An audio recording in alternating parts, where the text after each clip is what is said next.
63 കൊല്ലമാണ് ആകെ ആയുസ്. അതിൽ നുബുവത്തിന് മുമ്പുള്ളത് 40 വയസ്സാണ്. നുബുവത്തിന് ശേഷമുള്ളത് കിഴിച്ചാൽ 23 കൊല്ലമാണ്. ആകെ കൂടി കിട്ടിയത് 23 കൊല്ലമാണ്. 23 കൊല്ലം കൊണ്ട് നീതി ലോകത്ത് നടക്കണം. 23 കൊല്ലം കൊണ്ട് പെണ്ണിനെ മോചിപ്പിക്കണം. 23 കൊല്ലം കൊണ്ട് കുഴിച്ചു മൂടപ്പെടുന്ന പെൺകുഞ്ഞിന് ജീവനേകണം. 23 കൊല്ലം കൊണ്ട് പെണ്ണിന് സ്വത്തവകാശം കൊടുക്കണം.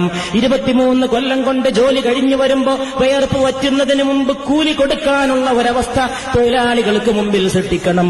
23 കൊല്ലം കൊണ്ട് വിദ്യാഭ്യാസം പ്രചരിപ്പിക്കണം.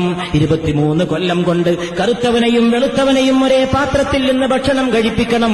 23 കൊല്ലം കൊണ്ട് സ്വർഗം പഠിപ്പിക്കണം, നരകം പഠിപ്പിക്കണം, സിറാത്ത് പഠിപ്പിക്കണം, മീസാൻ പഠിപ്പിക്കണം, മഹ്ശറ പഠിപ്പിക്കണം, ഹൗദുൽ കൗസറിന്റെ മനോഹാരിത പഠിപ്പിക്കണം.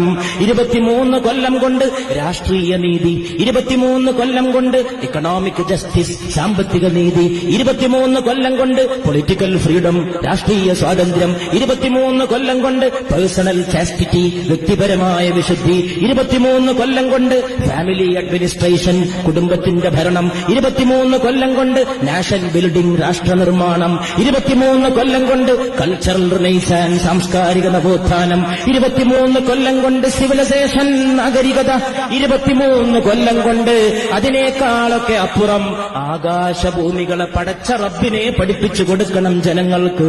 അതൊക്കെ ഏറ്റെടുത്തുകൊണ്ട് നബി വന്നിട്ട് നുബുവത്തിന് ശേഷം ആകെ കൊടുത്തത് വെറും 23 കൊല്ലം.